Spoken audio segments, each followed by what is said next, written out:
Hello students, আজকের এই ভিডিওটিতে তোমাদের বাবা সাহেব আম্বেদকর ইউনিভার্সিটির বিএড থার্ড সেমিস্টারের 2024-26 সেশনের course 1.3.7B life science method সাবজেক্টের 2026 সালের সাজেশন উত্তর সহ দেখানো হবে। এবং এর সঙ্গে সঙ্গে তোমরা যদি বিগত সমস্ত বছরের প্রশ্ন উত্তর পিডিএফ আকারে পেতে চাও তাহলে আমার সঙ্গে হোয়াটসঅ্যাপ নং 7718187415 এই হোয়াটসঅ্যাপ নং অথবা আমার টেলিগ্রাম চ্যানেল ক্রিয়েটার স্পিক এই গ্রুপে যোগাযোগ করতে পারো। এবং পিডিএফের পারিশ্রমিক মূল্য হিসেবে টাকা রাখা হয়েছে 34 টাকা। 34 টাকার বিনিময়ে তোমাদের সমস্ত পিডিএফ দেওয়া হবে। পিডিএফ পাওয়ার জন্য অবশ্যই আমাদের হোয়াটসঅ্যাপে যোগাযোগ করো। তো প্রথমে আমরা গ্রুপ এ অর্থাৎ 2 মার্কসের প্রশ্ন উত্তর দেখব।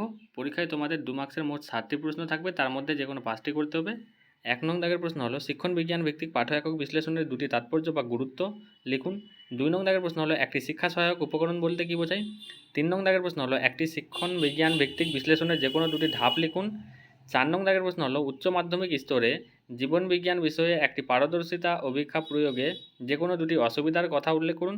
5 নং দাগের প্রশ্ন হলো জীবন বিজ্ঞান মাধ্যমিক পাঠ্যক্রম থেকে দুটি অভিক্ষাপদ লিখুন, একটি প্রয়োগমূলক ও অপরটি হলো বোধমূলক। 6 নং দাগের প্রশ্ন হলো নির্ধারণ বা অ্যাসেসমেন্ট এবং মূল্যায়নের মধ্যে দুটি প্রধান পার্থক্য টেবিল করে দেখুন। 7 নং দাগের প্রশ্ন হলো বিজ্ঞান ভিত্তিক কার্যাবলীর যে কোনো দুটি গুরুত্ব উল্লেখ করুন। 8 নং দাগের প্রশ্ন হলো শ্রেণীকক্ষে পাঠদানের শিক্ষা সহায়ক উপকরণের দুটি প্রয়োজনীয়তা উল্লেখ করুন। 9 নং দাগের প্রশ্ন হলো একজন জীবনবিজ্ঞান স্কুল শিক্ষকের পেশাগত দক্ষতা বৃদ্ধির যে কোনো দুটি উপায় উল্লেখ করুন। 10 নং দাগের প্রশ্ন হলো শ্রেণীকক্ষে জীবনবিজ্ঞান শিক্ষণের যে কোনো দুটি দক্ষতার উল্লেখ করুন। 11 নং দাগের প্রশ্ন হলো একটি অভিক্ষাপদ বা টেস্ট আইটেম বলতে কী বোঝায়। 12 নং দাগের প্রশ্ন হলো বিদ্যালয়ে জীবনবিজ্ঞান শিক্ষণের ক্ষেত্রে একটি শিক্ষামূলক ভ্রমণের যে কোনো দুটি গুরুত্ব উল্লেখ করুন। 13 নং দাগের প্রশ্ন হলো মাধ্যমিক স্তরে জীবনবিজ্ঞানের ধারাবাহিক এবং সর্বাত্মক মূল্যায়নের পরিকল্পনার যে কোনো দুটি আদর্শ বৈশিষ্ট্যের উল্লেখ করুন। 14 নং দাগের প্রশ্ন হলো জীবনবিজ্ঞান শিক্ষণের মশাধারের বা অ্যাকুয়ারিয়ামের দুটি গুরুত্ব লিখুন। 15 নং দাগের প্রশ্ন হলো আদর্শায়িত অভিক্ষা ও শিক্ষক নির্মিত অভিক্ষা বলতে কী বোঝেন, অথবা আদর্শায়িত পারদর্শিতার অভিক্ষা ও শিক্ষক নির্মিত অভিক্ষার মধ্যে পার্থক্য কী। 16 নং দাগের প্রশ্ন হলো ধারাবাহিক এবং সর্বাত্মক মূল্যায়ন বলতে কী বোঝেন, অথবা নিরবচ্ছিন্ন সার্বিক মূল্যায়ন বা সিসিই বলতে কী বোঝেন।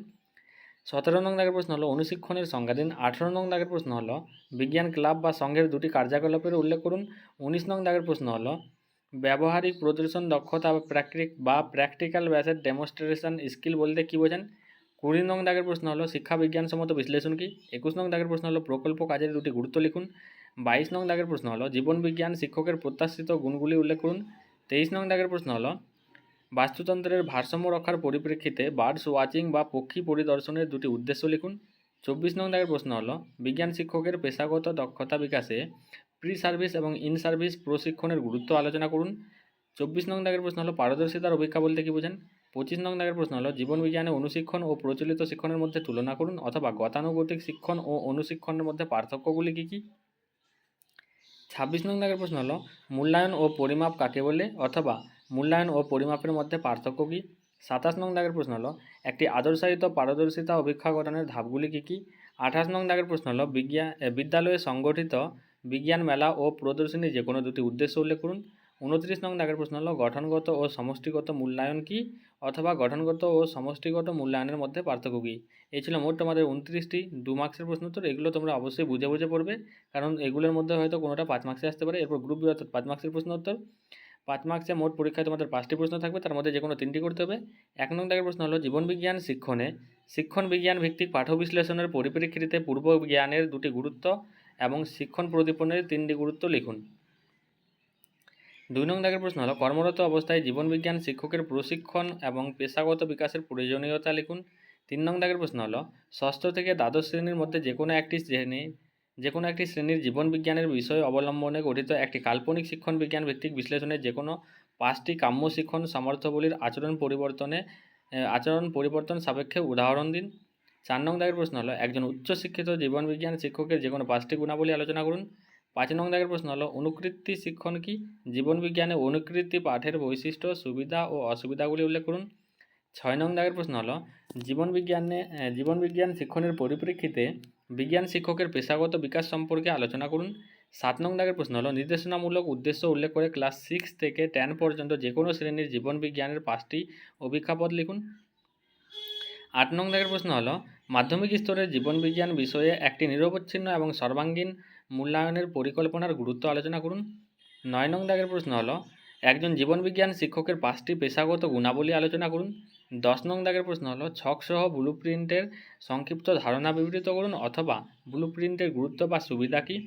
11 নং দাগের প্রশ্ন হলো জীবনবিজ্ঞান শিক্ষণে পরীক্ষাগারে ব্যবহারিক প্রদর্শন দক্ষতা গঠনের যে কোনো 5টি গুরুত্ব উল্লেখ করুন। 12 নং দাগের প্রশ্ন হলো নির্ধারণ বা অ্যাসেসমেন্ট এবং মূল্যায়নের মধ্যে পার্থক্যগুলি তালিকাকারে উল্লেখ করুন। 13 নং দাগের প্রশ্ন হলো অনুশিক্ষণের সংজ্ঞা প্রদান করুন। অনুশিক্ষণের বৈশিষ্ট্যসমূহ আলোচনা করুন। 14 নং দাগের প্রশ্ন হলো কর্মরত অবস্থায় জীবনবিজ্ঞান শিক্ষকের প্রশিক্ষণের প্রয়োজনীয়তা লিখুন।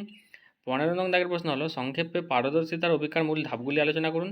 16 নং দাগের প্রশ্ন হলো বার্ড ওয়াচিং বা পক্ষী দর্শনের গুরুত্ব লিখুন। 17 নং দাগের প্রশ্ন হলো মাধ্যমিক স্তরের জীবনবিজ্ঞান বিষয়ের কোনো একক পড়ানোর সময় কী ধরনের টিএলএম ব্যবহার করা যেতে পারে তার উদাহরণ দিন। 18 নং দাগের প্রশ্ন হলো একটি শিক্ষামূলক ভ্রমণের পরিকল্পনা এবং রূপায়ণের স্তরগুলি লিখুন। 19 নং দাগের প্রশ্ন হলো উদাহরণসহ অনুশিক্ষণ ও সিমুলেটেড বা কৃত্রিম বা নকল বা অনুকৃতি শিক্ষণের মধ্যে পার্থক্য করুন। 20 নং দাগের প্রশ্ন হলো কীভাবে জ্ঞানমূলক বোধমূলক প্রয়োগমূলক দক্ষতামূলক প্রশ্ন গঠন করা হয় জীবনবিজ্ঞানের উদাহরণসহ আলোচনা করুন। 21 নং দাগের প্রশ্ন হলো বিজ্ঞান সমিতির 4টি কাজ উল্লেখ করুন। বিদ্যালয়ের পাঠ্যক্রমের পরিপ্রেক্ষিতে বিজ্ঞান সমিতির গুরুত্বগুলি আলোচনা করুন। 22 নং দাগের প্রশ্ন হলো অনুশিক্ষণের সুবিধা ও অসুবিধা লিখুন অথবা অনুশিক্ষণের গুণাবলী ও ত্রুটিগুলি আলোচনা করুন। 23 নং দাগের প্রশ্ন হলো জীবনবিজ্ঞানে একটি শিক্ষাবিজ্ঞানসম্মত বিশ্লেষণের গঠনের বিভিন্ন ধাপগুলি আলোচনা করুন। এই ছিল মোট 23টি প্রশ্ন 5 মার্কসের। এরপর গ্রুপ সি অর্থাৎ 10 মার্কসের প্রশ্ন উত্তর। 10 মার্কসের পরীক্ষায় মোট তোমাদের 2টি প্রশ্ন থাকবে, তার মধ্যে যে কোনো একটি করতে হবে। 1 নং দাগের প্রশ্ন হলো শিক্ষণ বিজ্ঞান ভিত্তিক পাঠ বিশ্লেষণ বলতে কী বোঝান। ষষ্ঠ থেকে দ্বাদশ শ্রেণীর মধ্যে যে কোনো একটি নির্বাচিত শ্রেণীর জীবনবিজ্ঞান বিষয় অবলম্বনে শিক্ষাবিজ্ঞানসম্মত বিশ্লেষণের নিম্নলিখিত ধাপগুলি লিখুন। এরপর 2 নং দাগের প্রশ্ন হলো নিরবচ্ছিন্ন এবং বিস্তৃত মূল্যায়ন বলতে কী বোঝেন। ষষ্ঠ থেকে দশম শ্রেণীর মধ্যে যে কোনো একটি শ্রেণীর বিষয় অবলম্বনে একটি নিরবচ্ছিন্ন এবং বিস্তৃত মূল্যায়নের প্রস্তুতি আলোচনা করুন। এরপর 3 নং দাগের প্রশ্ন হলো ষষ্ঠ থেকে দ্বাদশ শ্রেণীর মধ্য থেকে যে কোনো একটি শ্রেণীর জীবনবিজ্ঞানের বিষয় অবলম্বনে গঠিত একটি শিক্ষণ বিজ্ঞান ভিত্তিক বিশ্লেষণের জন্য 5টি অভিজ্ঞাপদ সহ একটি অভিজ্ঞার রূপরেখা গঠন করুন। এরপর 4 নং দাগের প্রশ্ন হলো জীবনবিজ্ঞানে অনুকৃতি পাঠের মাধ্যমে যে কোনো 5টি প্রযুক্তির গঠন সংক্ষেপে আলোচনা করুন। 5 নং দাগের প্রশ্ন হলো বিদ্যালয়ে একটি বিজ্ঞান সমিতি গঠনের ধাপগুলি উল্লেখ করুন। মাধ্যমিক বিদ্যালয় স্তরে একটি বিজ্ঞান সমিতির যে কোনো 5টি কার্যাবলীর আলোচনা করুন। 6 নং দাগের প্রশ্ন হলো ষষ্ঠ থেকে দ্বাদশ শ্রেণীর মধ্যে জীবনবিজ্ঞান বিষয়ের যে কোনো একটি এককের শিক্ষা বিজ্ঞানসম্মত বিশ্লেষণের নিম্নলিখিত ধাপগুলি লিখুন।